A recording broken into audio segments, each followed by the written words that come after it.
Welcome to Money is Freedom, a podcast exploring how finance and freedom connect in our lives. Created from thoughtful research and narrated by NotebookLM AI, this series brings you clear, meaningful insights into finance and beyond. Welcome to episode 10.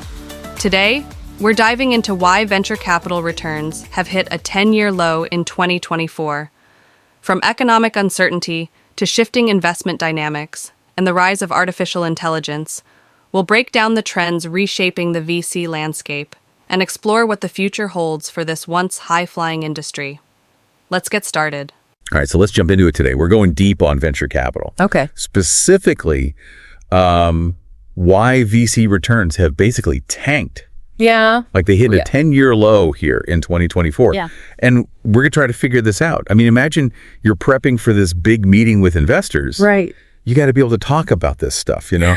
You can't just sit there like a deer in headlights. Absolutely. Yeah, you really have to understand like all the dynamics at play. Right. It's crucial for anyone who wants to, either get funding or understand this whole kind of economic picture. Exactly. So we've got some really good material to kind of dig through. We've got this article on Medium by Chaos of Money. Okay. And then reports from PitchBook and EY and CB Insights. Yeah, those are great sources. And they offer some interesting perspectives, some conflicting ideas too. Oh, really? But what jumps out at me right away is just how much returns have dropped. Like PitchBook is reporting that Q4 of last year, 2023, saw a plunge to negative 20%. Whoa, negative 20%. Yeah. That's scary. A huge difference from the boom years that we had, not that long ago.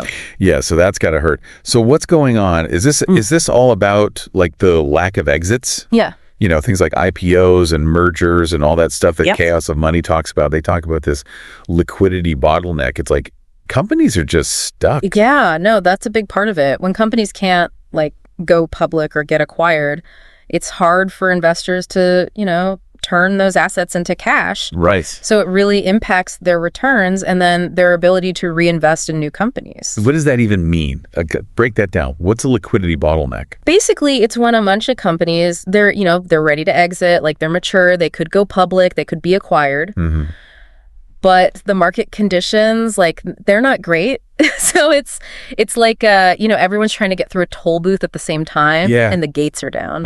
So it puts pressure on valuations and stuff. Makes it tough to get funding even. Exactly. It can really mess with a company's plans to exit or grow. So it's like a domino effect. Yeah. One thing leads to another. But this isn't just a venture capital problem, right? Yeah. The whole economy is kind of a factor here. Oh, absolutely. I mean, inflation, interest rates are up, and, globally things are a bit unstable. That Medium article talks about all that. Right. Investors are getting a lot more cautious. They don't want to just throw money into risky startups if maybe safer options are out there. Makes sense. Yeah. They're like, wait a minute. So is this also a correction, do you think? Because remember a couple of years ago, valuations were insane, especially in tech. For sure, yeah. The market, it goes through these cycles. We had that time, especially in tech, SaaS, fintech, things were crazy. Yeah. Valuations were sky high, even if the fundamentals weren't always there. Right. So now, things are getting real. Reality check. Some companies are facing big markdowns, yeah. Double whammy, huh? No exits, A&D, more realistic valuations. Not great. Okay. But what about this whole AI craze? Because everybody's pouring money into AI right now. I mean, is that part of the problem? It's definitely something to watch. CB Insights says that 37% of all VC activity this year, 2024, went to AI ventures. 37%. That's huge. It makes you wonder where the market's going, Yeah. Seems like everybody's starting an AI company these days. Right. It's like the new hot thing. But is it going to be a bubble? Right. Will it burst and then everybody loses money? Could happen. AI has a ton of potential for sure, but not all these AI companies are going to be winners, obviously. Investors got to be smart about where they put their money. It's how do you even stand out in that crowd? If you're going into these investor meetings, what do you even say? Hey, we're not just another AI company. How do you do that? That's the challenge, right? You can't just throw AI on your pitch deck and call it a day. You got to show them that you actually get it, the market, that you have a plan, that you can solve a real problem. Mm-hmm. And make money. And eventually be profitable. Show them you're not just chasing the hype. Right. So what about early stage companies? Are they just out of luck? Yeah. Because everybody's so risk averse now. Yeah, it's definitely harder for them. They're looking at longer timelines to exit, more competition out there. Oh, yeah. And investors are way more cautious about putting money into early stage stuff. It's tough. So they're going to have to be really scrappy. They got to prove they can really execute and build a real business. Okay, so let's look at this from another angle. Like, what about the VC world itself? What's going on behind the scenes that might be contributing to this? Okay, so one big thing is just like there's a lot of crowding in certain sectors, especially software. Too many companies, not enough money. Pretty much. So many companies fighting for the same pot of cash, it means smaller returns for everybody. It's like everybody wants a slice of the pie, but the pie keeps getting smaller. Exactly. And it's not just software. Fintech, consumer tech, it's happening everywhere. So yeah, standing out from the crowd is really, really key. Big time. Okay. What else is going on in the VC world? Well, there's this big delay in what we call liquidity events. Fewer companies going public, fewer acquisitions. So it's harder for these VC funds to, give money back to their investors, the people who gave them the money in the first place. Their LPs, right. The limited partners. So it's like if the exits dry up, everybody gets stuck. Yeah. Startups, the funds, the LPs. Exactly. It just creates this cycle of caution.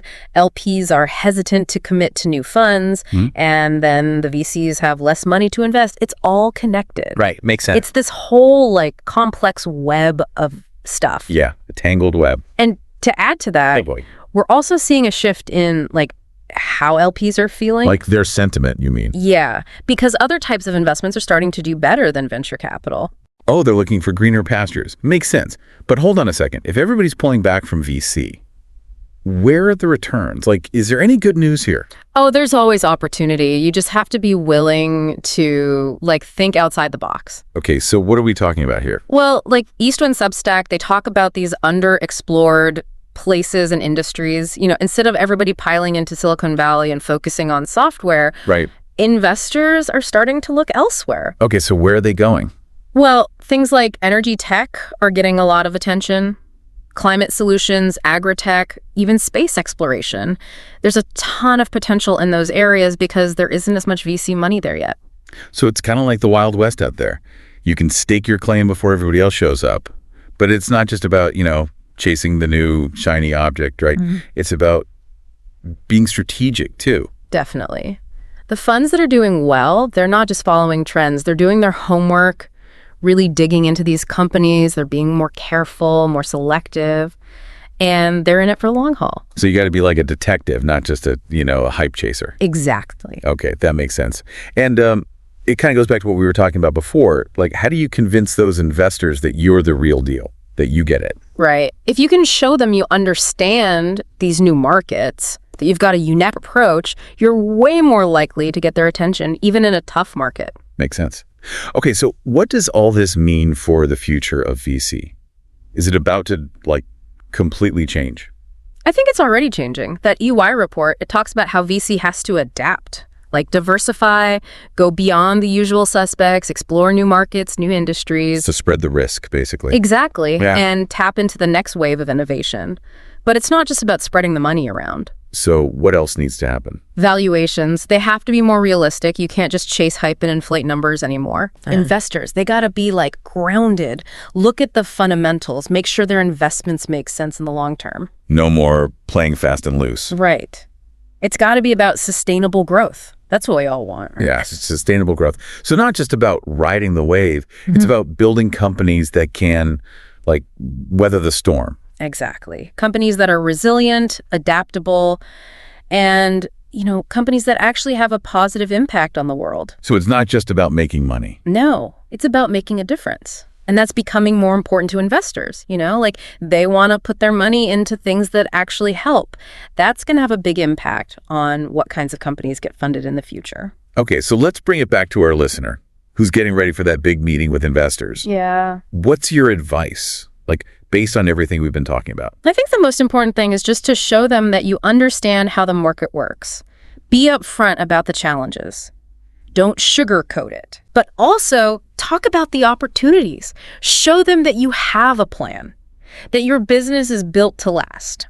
So basically, be real, be transparent, show them that you can adapt. Exactly. Be proactive, not reactive. Right. And focus on the things that you can control. You can't control the economy, but you can control your team, your product, your vision. It's about building a company that can thrive no matter what's happening out there. But it's not just about the numbers and the plan, right? No, definitely not. It's also about storytelling. Ah, okay. Investors, they want to hear a story, something that captures their imagination, something that gives them confidence. You got to connect with them on an emotional level. Yeah. Make them believe in your vision. So it's like, yeah, data's important, but it's the story that really sells it. It's about the passion, the purpose. Like, why are you doing this? Exactly. And do you believe in it? That's what makes them want to be a part of it. So you got to weave it all together. The data, the strategy, the heart. You got to paint a picture of the future that investors want to be a part of. Right. If you can do that, you'll be in a good place. Even in a market like this, you can still get funding if you have a great idea, a strong team, and a vision that people believe in. It's all about being prepared, being flexible, and believing in what you're building. Yeah, and don't forget to enjoy the ride, right? Building a company is tough, but it's also incredibly rewarding. Embrace the ups and downs, learn from the mistakes, and keep innovating. Couldn't have said it better myself. Okay. You know, for our listeners out there who want to dig into those sources we mentioned, We'll have all the links in the show notes. perfect. And until next time, keep on diving deep. And it's not just, about the money. Yeah. We're also seeing a shift in LP sentiment. Like their feelings. Exactly. Oh, yeah. Because other types of investments are starting to do better than venture capital. They're like, see ya, VC, I'm out of here. Pretty much. They're looking for better returns, which makes sense. Right. But Right. hold on. If everybody's pulling back from VC, then where are the returns? Yeah. Like, is there any good news in all of this? Oh, there's always opportunity. Okay. You just have to you got to think outside the box a little bit.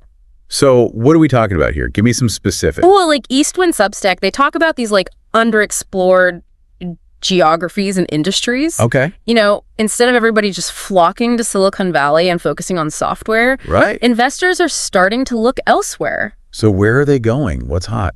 Well, energy tech is getting a lot of attention. Okay. Climate solutions, agri-tech, even space exploration. Whoa, space. Yeah. That's pretty out there. Yeah, it That is. makes sense. But there's a ton of potential in those areas because there isn't as much VC money there yet. So it's like the Wild West, huh? Yeah. Get in there before everybody else. Exactly. Okay, so But it's not just about like chasing the shiny new object. Right. You got to be strategic about it. yeah, for sure. The funds that are doing well, Yeah. they're not just following trends. They're doing their homework, really digging deep into these companies, Right. being more careful, more selective.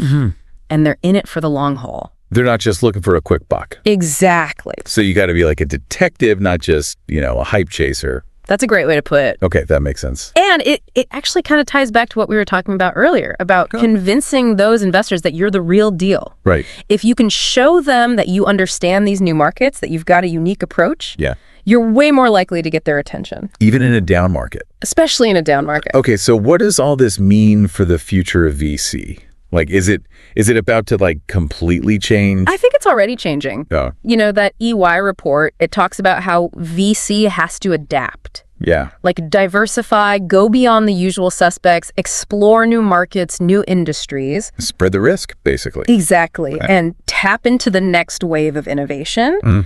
But it's not just about spreading the money around. Okay, so what else needs to happen? Valuation, they got to be more realistic. You mean no more of that crazy hype and inflated numbers? Exactly. Yeah. Investors, they got to be like grounded. Right. Look at the fundamentals. Be real. Yeah. Okay. Make sure their investments make sense in the long term. No more playing fast and loose with valuations. Exactly. Okay, I like that. It's got to be about sustainable growth. Sustainable growth. That's what we all want. makes sense. So it's not just about like riding the wave, Riding that height of the No. wave. Okay. It's about building companies that can weather the storm. Right. Companies that are resilient, Yes. adaptable. Exactly. And what was that other thing you said before? Companies that actually have a positive impact on the world. Right. Not just making money, but making a difference. Yeah. That's becoming more important to investors. So they want to put their money into things that actually help. Yeah.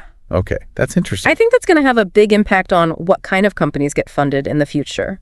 Okay. So let's bring it back to our listener who's, getting ready for that big meeting with investors. Yeah. What's your advice based on, everything we've been talking about? Okay, so I think the most important thing is just to show them that you understand how the market works. Mm-hmm. Be upfront about the challenges, don't sugarcoat it, Right. but also talk about the opportunities. Right. Show them that you have a plan, that your business is built to last. So basically, be real, Be transparent. Show them you can adapt. Exactly. Okay. Be proactive, not reactive. Right. And focus on the things that you can control. You can't control the economy, Yep. but you can control your team, your product, your vision. Exactly. It's about building a company that can thrive no matter what's happening out there. Right. But it's not all about the numbers and the plan, right? No, definitely not. Okay. It's also about storytelling. Okay, storytelling. Yeah, investors, they want to hear a story, something that captures their imagination, something that gives them confidence. So how do you do that? Well, you got to connect with them on an emotional level, make them believe in your vision. So it's like data is important, but it's the story that really sells it. Exactly. It's about the passion, the purpose. Like, why are you doing this? Right. Do you believe in it? That's what makes them want to be a part of it. So you got to weave it all together. Yeah. The data, the strategy, the heart. You got to paint a picture of the future that investors want to be a part of. Exactly. If you can do that, you'll be in a good place. Even in a market like this, you can still get funding if you have a great idea, a strong team, and a vision that people believe in. It's all about being prepared, being flexible, and believing in what you're building. Yeah. And don't forget to enjoy the ride, right? Building a company is tough, but it's also incredibly rewarding. Embrace the ups and downs, learn from the mistakes, and keep innovating.